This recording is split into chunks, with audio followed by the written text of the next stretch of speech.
जाट वीर धौलिया वंश गांव करनाल के माय, आज दिन सुबस बंसे बस्ती फूला चाय। शुभ दिन चौदस वार गुरु शुक्ल माघ पहचान, सहस्त्र 130 में प्रकटे अवतारी ज्ञान। बोलो सत्यवादी वीर तेजाजी महाराज की जय हो। इस वीडियो में आज हम सत्यवादी वीर तेजाजी की कथा व उनके A to Z गौरवशाली इतिहास के बारे में जानेंगे। सत्यवादी श्री वीर तेजाजी जाट का जन्म माघ शुक्ल 14 संवत 1130 के दिन सूर्योदय के शुभ मुहूर्त में नागौर जिले के करनाल गांव के धौलिया गोत्रीय जाट घराने में हुआ था। तेजाजी के पिता का नाम तहाड़ देव अर्थात थर्राज भी कहीं पर मिलता है और माता का नाम राम कुंवरी था। तेजाजी की वंशावली कुछ इस प्रकार से है। महारावल, भीमसेन, पीलपंजर, सारंगदेव, शक्तिपाल, रायपाल, धवलपाल, नयनपाल, घर्षणपाल, तकपाल, मूलसेन, रतनसेन, चुंडल, कुंडल, पिपल, उदयराज, नरपाल, कामराज, बोहितराव, तहाड़देव, तेजाजी। जिस समय तेजाजी का जन्म हुआ, दादा बक्साजी करनाल गांव के मुखिया थे। करनाल परगने के आधिकारिक क्षेत्र में 24 गांव आते थे। तेजाजी का ननिहाल अजमेर जिले के किशनगढ़ तहसील के त्योद गांव में ज्याणी गोत्र में था। तेजाजी का नाना का नाम दुल्हन जी और मामा का नाम हेमू जी था। तहाड़देव का विवाह त्योद के मुखिया दुल्हन जी की पुत्री राम कुंवरी के साथ हुआ, परंतु जब शादी के 12 वर्षों पश्चात भी संतान सुख प्राप्त नहीं हुआ तो बक्सा जी ने तहाड़देव का दूसरा विवाह अट्यासन के मुखिया करना जी फड़ौदा की पुत्री रामी देवी के साथ करवा दिया। इधर पुत्र प्राप्ति के लिए राम कुंवरी भी अपने पति तहाड़देव से अनुमति लेकर अपने पिहिर त्योद के जंगलों में गुरु मंगलनाथ के मार्गदर्शन में नाग देवता की आराधना करने लगी। 12 वर्षों की कड़ी तपस्या के फलस्वरूप राम कुंवरी को नाग देवता से पुत्र प्राप्ति का आशीर्वाद मिला। तत्पश्चात राम कुंवरी पुनः करनाल लौट आई। इस बीच रामी देवी ने से तहाड़देव को 5 पुत्र प्राप्त हुए, जो इस प्रकार से है: रूपजीत, रणजीत, गुणजीत, महेश जी और नागजीत। समय बीतने पर राम कुंवरी के गर्भ से पुत्र तेजाजी व पुत्री राजल पैदा हुए। राम कुंवरी ने पति तहाड़देव से तेजाजी के जन्म की खुशी में पुष्कर पूर्णिमा के दिन पुष्कर स्नान और वापसी में त्योद के जंगलों में नाग देवता की पूजा की इच्छा जताई। तहाड़देव ने सहर्ष स्वीकृति दी और तेजाजी के जन्म के 9वें महीने पुष्कर स्नान के लिए रवाना हुए। तहाड़देव के साथ उनके भाई आस्करण जी भी पुष्कर गए। पुष्कर में पनेर के मुखिया रायमल जी भी सपरिवार अपनी पुत्री पेमल के साथ जन्म की खुशी में पुष्कर स्नान के लिए आए हुए थे। वहीं पर आस्करण जी और रायमल में मित्रता हो गई और बातों में उन्होंने इस मित्रता को एक रिश्ते में बदलने की ठानी। तेजाजी और पेमल का विवाह करके रायमल जी ने तहाड़देव से तेजा और पेमल के रिश्ते की बात की। तहाड़देव भी इस रिश्ते के लिए सहर्ष तैयार हो गए। विवाह का मुहूर्त 2 दिन पश्चात विक्रम संवत 1131 की पुष्कर पूर्णिमा को गोधूली वेला में निश्चित किया गया। उस समय तेजाजी की उम्र मात्र 9 महीने और पेमल जी की उम्र मात्र 6 महीने की थी। रीति रिवाजों के अनुसार विवाह की सहमति के लिए तेजा और पेमल में के मामाओं को आमंत्रित किया गया। तेजाजी के मामा हेमू जी सही समय पर पुष्कर पहुंच गए, परंतु पेमल के मामा खाजू काला को जायल से पुष्कर पहुंचने में देर हो गई। खाजू काला जब पुष्कर पहुंचा, तेजाजी और पेमल के फेरे हो चुके थे और जब खाजू काला को पता चला कि उसकी भांजी का विवाह तहाड़देव के पुत्र तेजा के साथ संपन्न हुआ है, वह आग बबूला हो उठा। जायल के काला जाटों और धौलिया जाटों के मध्य पीढ़ियों पुरानी दुश्मनी थी। क्रोधित खाजू काला ने अपशब्दों का प्रयोग किया और तलवार निकाल ली। झगड़े में खाजू काला मारा गया। पहले से चली आ रही दुश्मनी में एक गांठ और पड़ गई। तेजाजी की सासू बोदल दे और अपने भाई की मौत से काफी नाराज हुई और मन ही मन अपने भाई की मौत का बदला लेने और बेटी पेमल को अपने भाई के हत्यारों के घर न भेजने का प्रण लिया। समय बीतता गया और बक्सा जी ने वृद्धावस्था को देखते हुए करनाल का मुखिया पद पुत्र तहाड़देव को दे दिया। प्रतिदिन की तरह एक बार जब तेजाजी बड़कों की चतरी में स्थापित शिवलिंग पर जल चढ़ाकर आ रहे थे, रास्ते में ठाकुर जी के मंदिर के बाहर भीड़ लगी देखी। नजदीक जाने पर पता चला कि पांचू मेघवाल नाम के बच्चे ने भूख से त्रस्त होकर ठाकुर जी के मंदिर में प्रवेश कर प्रसाद में से एक लड्डू उठा लिया था। जब इस बात से नाराज पुजारी उसकी पिटाई कर रहा था, तेजाजी ने पुजारी के लात गुस्सों से पांचू को बचाया और सीने से लगाकर सांत्वना प्रदान की। पंडित जी ने गुस्से से बताया कि वह नीची जाति का लड़का है और इसने ठाकुर जी के मंदिर में प्रवेश करने और प्रसाद चोरी करने का अपराध किया है। तेजाजी ने पुजारी को समझाया कि छोटी जाति की सबरी भीलनी ने झूठे बैर भी तो अपने ठाकुर जी को स्वयं खाए थे। भगवान श्री कृष्ण भी तो गुर्जरियों के माखन चुरा कर खाया करते थे। तेजाजी ने बताया कि ठाकुर जी का निवास अकेली प्रतिमा में ही नहीं है, बल्कि प्रत्येक प्राणी में है। बालक तो इस वैसे ही परमात्मा का स्वरूप होता है। उस दिन के पश्चात पांचू मेघवाल तेजाजी के सान्निध्य में रहा। तहाड़देव का मित्र लक्की बंजारा, जिसे लाखा बालद भी कहते हैं, एक बार जब माल लाद कर खरनाल के रास्ते सिंध की ओर जा रहा था, तहाड़देव के आग्रह पर खरनाल में डेरा लगाया और तहाड़देव की मेजबानी का आनंद लेने लगा। उसी दिन लाखा के डेरे में एक गर्भवती घोड़ी ने एक सफेद रंग की बच्चिया को जन्म दिया। बच्चिया के जन्म लेते ही उसकी मां मर गई। लाखा ने नवजात बच्चिया को उपहार स्वरूप बालक तेजा को दे दी। तेजाजी ने उस बच्चिया की सेवा शुश्रूषा की, उससे गाय का दूध पिलाकर बड़ा किया। तेजाजी ने उसका नाम लीलन रखा। लीलन तेजाजी की प्रिय सखी बन गई। समय अपनी गति से आगे बढ़ता रहा। तेजाजी ने अपने भाइयों के साथ पिता ताड़देव और दादा बक्साजी से मल्ल युद्ध और भाला चलाना सीखा। काका आस्करण ने तेजा को तलवार चलाना सिखाया। इसी बीच लुटेरों ने खेतों को देखने गए और ताड़देव और आस्करण पर धोखे से हमला किया और उनकी हत्या कर दी। पंचों ने पुनः बक्साजी को खरनाल के मुख्य पद पर बैठाया। 9 वर्ष की उम्र में तेजाजी कुछ वर्षों के लिए अपने ननिहाल त्योद चले गए और वहीं पर गुरु मंगलनाथ से शिक्षा लेने लगे। त्योद में मामा हेमूजी से धनुर्विद्या और तलवारबाजी सीखना जारी रखा। 16 वर्षों के होने पर तेजाजी खरनाल वापस लौटे। उस समय खरनाल चोरों और लुटेरों के चौतरफा हमले झेल रहा था। तेजाजी के आते ही खरनाल को चोर गिरोह का आतंक से मुक्ति दिलाई और गाजियो गाजियो जेठ आषाढ़ कंवर तेजा रे, लग तो ही गाजियो रे सावन भादो रे। किसी ने ठीक ही कहा है कि पुनः सुनिए, गाजियो गाजियो जेठ आषाढ़ कंवर तेजा रे, लग तो ही गाजियो रे सावन भादो, सूतो काई सुख भर नींद कंवर तेजा रे, थारोड़ा सात्या बीजे बाजरो रे। संवत 1160 का वर्ष था। इस बार इंद्रदेव कुछ ज्यादा ही मेहरबान हुए और जेठ आषाढ़ माह में ही भरपूर बारिश होने लगी। पुराने समय में गांव के मुखिया द्वारा हलोत्या की रस्म करने के पश्चात ही किसान अपने खेतों को जोतने जाते थे। दादा बक्साजी किसी काम से गांव से बाहर गए हुए थे। तब माता राम कुंवरी ने सुबह के समय जगाया और हलोत्या करने भेजा। तेजाजी ने बैलों को सुमारा और बीज उठाकर खेत को चल दिए। पहले बीजों को उचाला कर खेत जोता जाता था। तेजाजी ने पहली बार बीज को जमीन में हल द्वारा ऊर कर बोना सिखाया।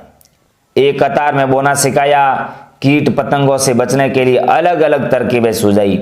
इसलिए तेजा जाट को कृषि वैज्ञानिक कहा जाता है और पूरी किसान कौम उनको एक महान कृषि वैज्ञानिक और महापुरुष मानती है। भूखे पेट खेतों में आए तेजाजी ने दोपहर तक 12 कोस की आवड़ी भी बो दी। उसके लिए खाना व बैलों के लिए चारा उनकी भाभी बड़े देर से लाई थी। तेजाजी ने नाराजगी जाहिर की तो भाभी ने ताना दे दिया कि आपकी परनाई अपने घर बैठी है, उसे ले आओ, वो जल्दी खाना ले आएगी। ये ताना तेजाजी के घाव कर गया। तेजाजी ने बैलों को चरने के लिए खुले छोड़ दिए और लीलन पर सवार होकर घर आ गए। माता राम कुंवरी से अपने विवाह के बारे में जानकारी पूछी तो पता चला कि पेमल के मामा की मौत के कारण ये बात दोनों परिवारों ने किसी को बताई नहीं। थी और इसी घटना का बदला लेने के लिए पेमल की मां ने अपने भाई बाल्या नाग और धर्म भाई काल्या मीणा लुटेरों से सहयोग मांगा था। काल्या बाल्या ने मिलकर षड्यंत्र कर तहाड़देव और आस्करण की हत्या कर दी थी। बोदलदेव पेमल की शादी अन्यत्र करने की सोच रही है। तेजाजी को शादी की जानकारी प्राप्त हो चुकी थी। अब तेजाजी पेमल को लाने की तैयारी करने लगे। माता रामकुमारी ने पनेर जाने से पहले बहन राजल को घर लाने का आदेश दिया ताकि भाभी पेमल का स्वागत करने के लिए तैयार रहें। तेजाजी ने माता का आदेश मानते हुए बहन राजल, जो कि अजमेर के पास तबीजी गांव में जोगाजी सियाग के घर ब्याही हुई थी, लेने पहुंचे और अगले दिन राजल को लेकर घर आए। जाटों में सदैव यह परंपरा रही है कि बहू पहली बार घर आए तो ननद उसका स्वागत करे। माता रामकुमारी ने पंडित जी से तेजाजी के प्रस्थान के लिए शुभ मुहूर्त जानना चाहा। पंडित जी ने अपने पोती पन्नों में देखा और निराशा से कहा कि अभी पनेरा जाने का मुहूर्त नहीं है। तेजाजी ने कहा है कि मैं तीज से पहले पनेरा जाऊंगा, मैं मुहूर्त नहीं मानता। शेर जब जंगल में निकलता है तो वह किसी से मुहूर्त पूछ कर नहीं निकलता। तेजाजी ने लेलन घोड़ी का श्रृंगार किया और सवार होकर पनेरा के लिए अकेले ही निकल पड़े। रास्ते में बरसात होने लगी। तेजाजी नदी नाले लांघते हुए रात्रि में खरनाल पहुंचे। रात्रि विश्राम के बाद बाग के माली को 2 सोने की मोहर दे दी। लीलन ने रात में पूरे बाग को उजाड़ दिया। सुबह के समय बाग के माली ने जाकर पेमल को शिकायत की। बाग में रात्रि के समय एक परदेसी आया था जिसकी घोड़ी ने पूरे बाग को उजाड़ दिया। पेमल ने परदेसी के बारे में जानकारी लेने के लिए भाभी को बाग में भेजा। तेजाजी ने जब अपना परिचय दिया तो पेमल की भाभी उन्हें पहचान गई और घर पधारने का निमंत्रण दिया। इधर जब सास बोदलदेव को तेजाजी के पनेरा आने की सूचना मिली तो काफी क्रोधित हुई। पेमल को जब भाभी से पता चला कि बाग में आया परदेसी उसका पति परमेश्वर है तो उससे रहा नहीं गया और वह अपनी सहेली लाचा गुजरी के साथ पानी लेने का बहाना बनाकर बाग की ओर गई। शाम के समय जब तेजाजी बाग से निकलकर रायमल जी के घर की ओर बढ़े तब पनगढ़ पर पेमल और लाचा के साथ पहला साक्षात्कार हुआ। जब लीलन पर सवार तेजाजी ने रायमल जी की पोल में प्रवेश किया, लीलन के घुंघरूओं की आवाज से गायें बिदक गई।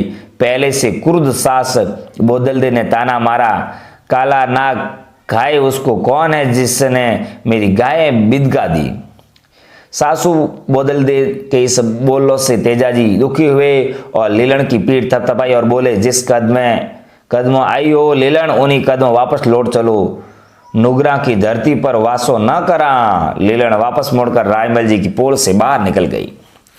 यह सब घटनाक्रम छत पर खड़ी पेमल और लाचा ने देखा तो दौड़कर नीचे आई। लाचा दौड़कर तेजाजी के पीछे गई और उन्होंने उन्हें रोका। तेजाजी ने वापस रायमल जी की पोल लौटने से मना कर दिया। जब लाचा गुजरी ने तेजाजी को अपने घर लाचा की रंगबाड़ी में रोका। पेमल ने अपनी मां को काफी बुरा भला कहा और पिता रायमल जी को जब इसका पता चला तो वो लाचा की रंगबाड़ी तेजाजी को मनाने पहुंचे। तेजाजी ने वहीं रुकने का फैसला किया। तेजाजी के लाचा की रंगबाड़ी में रुकने की बोदलदेव की योजना असफल रही और बोदलदेव लाचा से क्रोधित हो गई।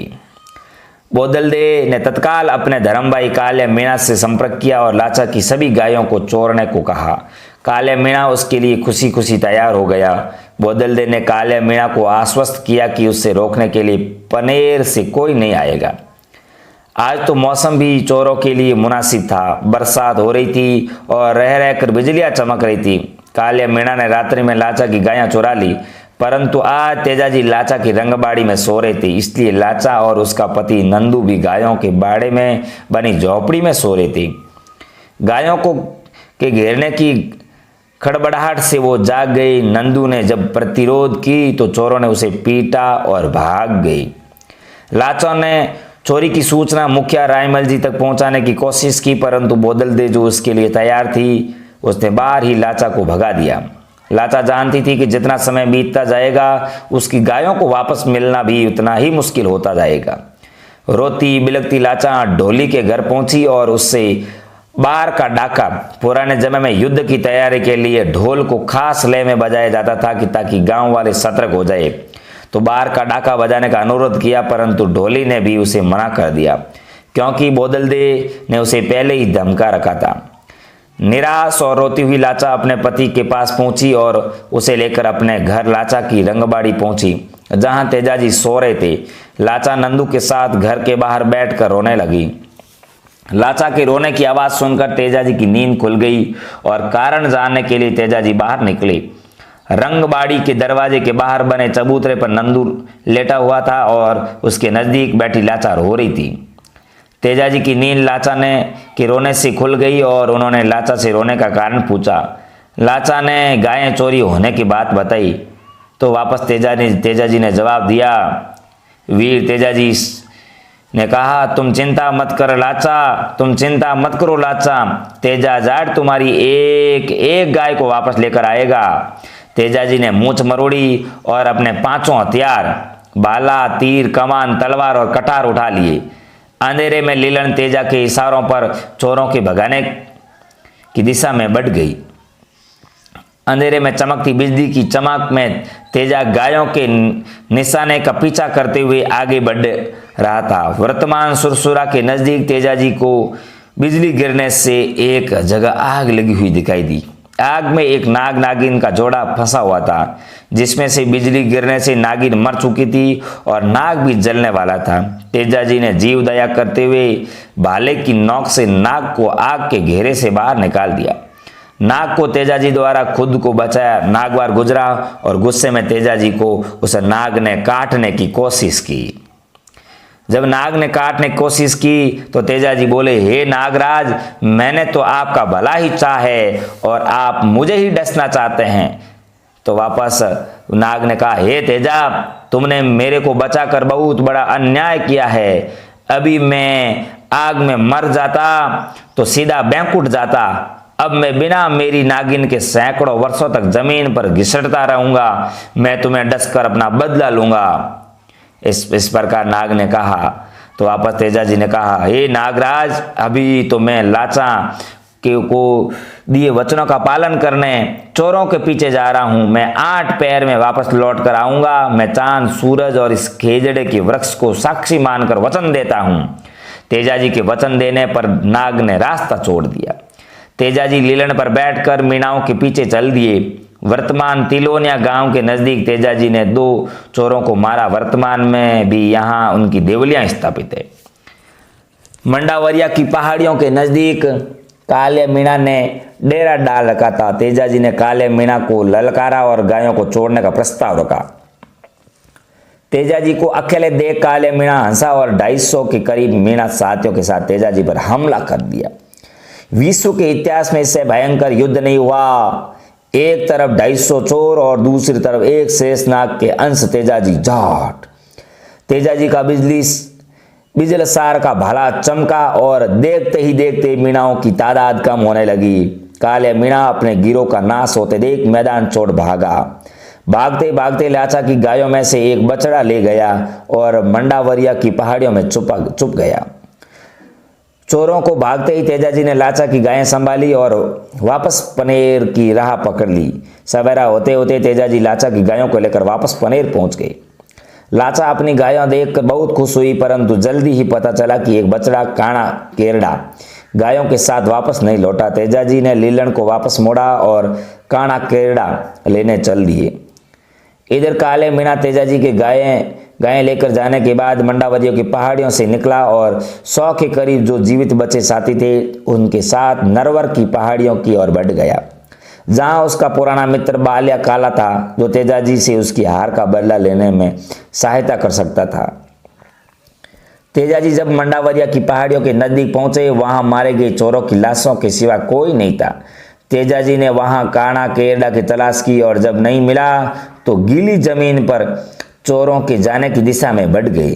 काले मीणा और बालिया मीणा दोनों नरवर की पहाड़ियों के नजदीक मिले और एक दूसरे का हाल जाना। कालिया ने जब बालिया काला से सहायता मांगी तो उसने मदद करने की हामी भर दी। काले मीणा ने खबरियों से सूचना दी कि तेजाजी उन्हें ढूंढते हुए इसी तरफ आ रहे हैं। काले मीणा और तेजाजी के पराक्रम से वाकिफ था। उसने आमने सामने की लड़ाई की बजाय बालिया काला के साथ नरवर की घाटी के दोनों तरफ छुपकर तेजाजी पर हमला किया। दो तरफा और घात लगाकर किए हमले में तेजाजी बुरी तरह से घायल हो गए। जगह जगह से लहू रिसने लगा, परंतु उनका भाला पूरी तेजी से चलता रहा। जहां यहाँ लीलन ने भी अपना द्रोण रूप दिखाया, कई चोर लीलन के खुर्रों का निशाना बने। घायल तेजाजी ने कालिया बालिया के संपूर्ण गिरोह का नाश किया, दोनों पापियों का वध किया और काणा केरड़ा को लेकर पनेर के लिए रवाना हो गई। पनेर पहुंचकर तेजाजी ने लाचा गुजरी को काणा केरड़ा सौंपा और लीलन को वापस वर्तमान सुरसुरा में उस स्थान पर पहुंचे जहां नाहग उनका इंतजार कर रहा था। नागराज ने तेजाजी के लहू लुहान शरीर को देखकर डसने से मना कर दिया। तब तेजाजी ने अपनी जीभ पर डसने का निवेदन किया। तेजाजी ने अपना भाला आगे किया और नाग के भाले पर कुंडली मारकर तेजाजी की जीभ पर डस लिया। तेजाजी ने वहीं नजदीक ही भेड़ चरा रहे आसू देवासी को अपना मेमद मोलिया दिया और पेमल तक पहुंचाने का वचन दिया। लीलन को खरनाल माता दादा बहन और भाई भौजाई को खबर पहुंचाने को भेज दिया। वर्तमान में किशनगढ़ तहसील के सुरसुरा गांव में भाद्रपद शुक्ल दशमी को संवत 1160 को वीरवर तेजाजी नागराज के डसने से देह त्याग परलोक के लिए गमन किया।